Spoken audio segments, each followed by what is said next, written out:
Hello,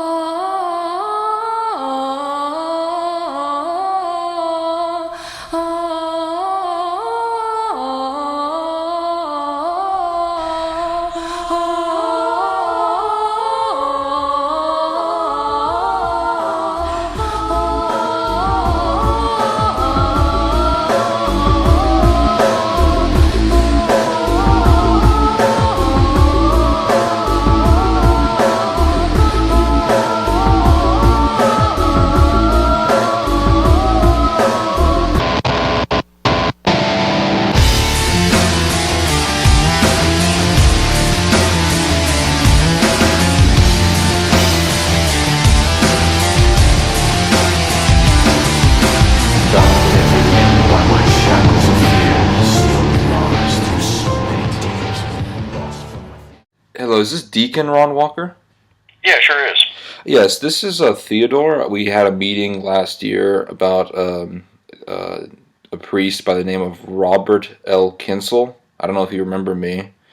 Oh, yeah, sure do. Right, I remember. Yes, I was wondering what's the status on that situation? Well, the issue has been, I guess, addressed with Father Kincl and the bishop. I guess best way to describe that would be, privately as a bishop to his priest. Mm-hmm. Father Kinsel's not in active ministry and hasn't been in active ministry in quite some time. So all that information has been gathered, and the bishop, I guess, is satisfied that no further action is necessary at this point in time. Mm-hmm. So what action was taken exactly? They just talked to him, kind of thing.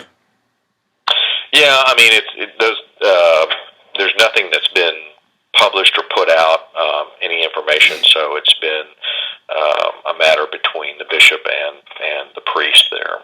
Mm-hmm.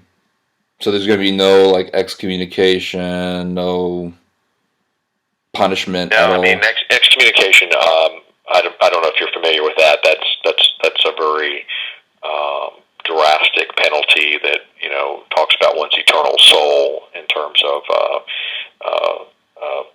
when one is actually excommunicated or not. Mm-hmm. So, yeah, that's this type of information and those type of things would not actually rise to the level of an excommunication by the Pope or the bishop in this case. So even though the guy was teaching that a man what you're could talking about is with regard to one's faculties or not, right? That's what well, I'm saying about. Is that even though the guy was teaching that a man could masturbate another man, and it won't be a mortal sin. You don't have to go to confession for that. I mean, that's pretty mortal. Those are mortal sins.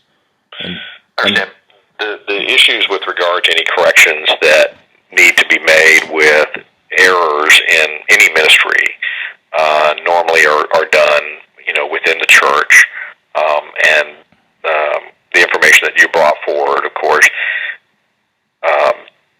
if assuming any corrections are made, and if any corrections are made, that's a matter between the bishop and the priest that are addressed. Right, but Right, but you said that excommunication is something that pertains to mortal, or it pertains to someone's eternal soul and all that. But if someone were to hear this man and believe him, that would lead him into hell. Look up and read more on excommunication. I don't need to obviously lecture you on excommunication. Well, I mean, have you ever? That's a very reserved and severe penalty that the church exercises, usually in consultation with the Vatican. Now, there are some canonical reasons where one is excommunicated by their particular action that are so severe that it's an automatic excommunication. But Pope Innocent III made it very clear that anyone who even protects or defends a heretic will be excommunicated,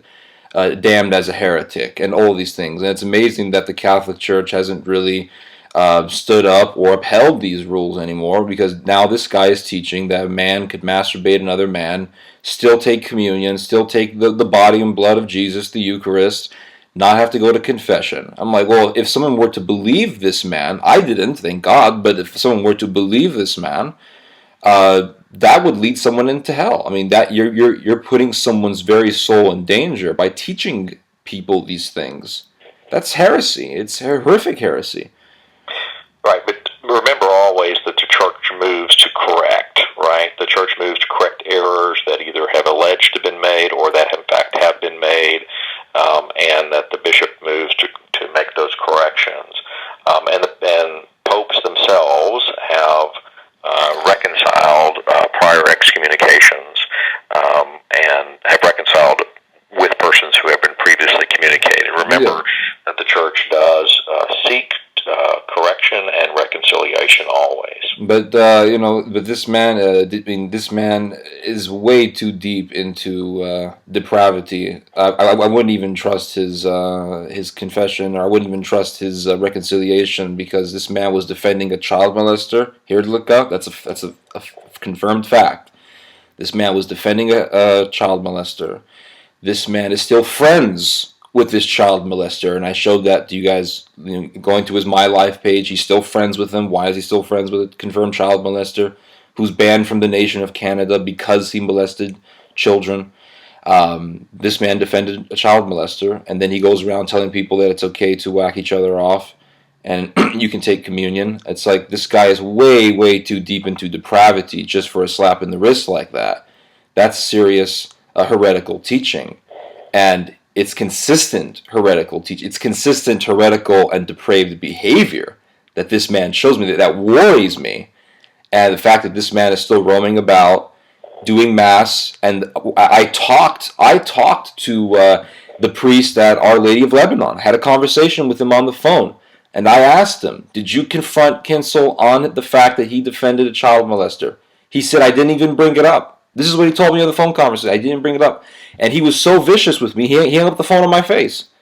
Simply because I wanted him to keep this man in check. He's doing mass at Our Lady of Lebanon. There's a YouTube video of him on the internet of him doing mass. Okay. I can't speak to Our Lady of Lebanon. As you know, they're in an eparchy that is in essence, they're governed by a different bishop. Yes, but Kincl's still in that church. And he's under, but Kincl's still in that church, working there. Right. If the eparchy allows him to work there, then if the bishop there of that particular eparchy allows him to celebrate Mass or to be present there, that's in the discretion of that particular bishop. I know, but this is why the Catholic Church is so screwed up right now, because they have so many of these depraved priests walking around teaching this nonsense, teaching this depravity, these debased ideas. And it's like, you guys aren't really doing well. You guys are just slapping him in the wrist, telling, he had a conversation with the bishop. What does that mean? I mean, it's not a punishment. People need to be reprimanded. This is, St. Paul, if we read the New Testament, there were people saying, hey, you need to be circumcised. And he was harsh on those people. And this guy's teaching worse things. Imagine what St. Paul would do to these people for teaching such debased ideas. It's horrific, how indifferent and weak and cowardly the Catholic Church has become in the face of this evil. It's just amazing. And I was hoping you guys would actually defend orthodoxy, defend righteousness, and look at this man's past, look at his history.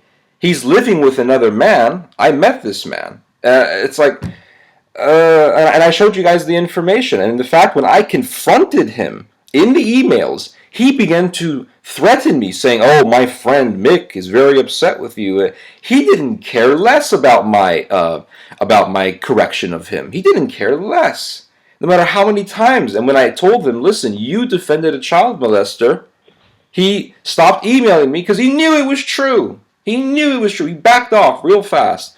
But it's just amazing how low down, how watered down, indifferent you guys have become in the face of evil. And this is what worries me. Okay. And Theodore, I understand your opinion of Father Kincl, and I know the information that you have provided. And the only thing I can respond to is that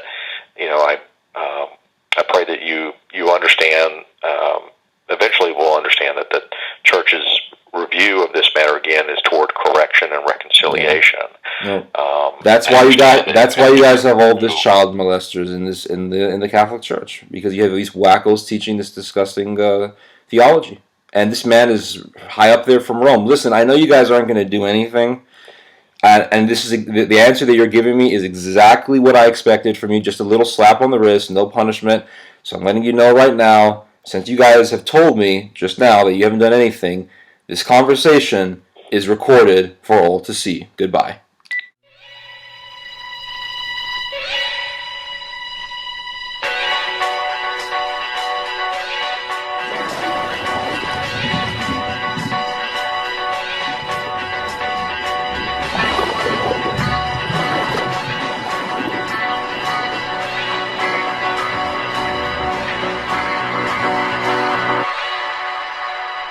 Someone started all of this, and I'm gonna find them.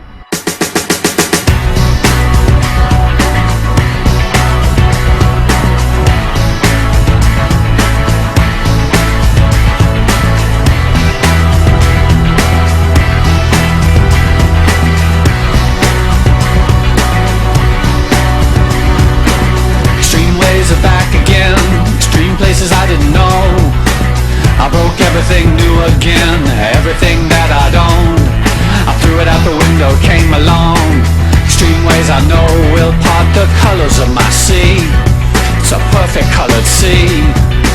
Extreme ways that held me, they held me out late at night.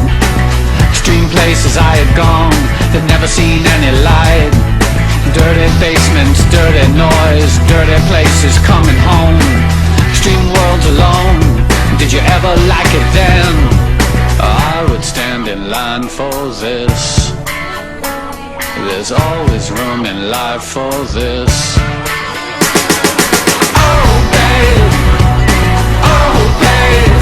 then it fell apart. It fell apart. Oh babe, then it fell apart. It fell apart. Extreme sounds have told me, they held me down every night. I didn't have much to say, I didn't give up the light. I closed my eyes, I closed myself and closed my world, and never opened up to anything that could get me at all. I had to close down everything, I had to close down my mind. Too many things could cut me, too much could make me blind. I've seen so much in so many places, so many heartaches, so many faces, so many dirty things you couldn't even believe. I would stand in line for this. There's always room in life for this.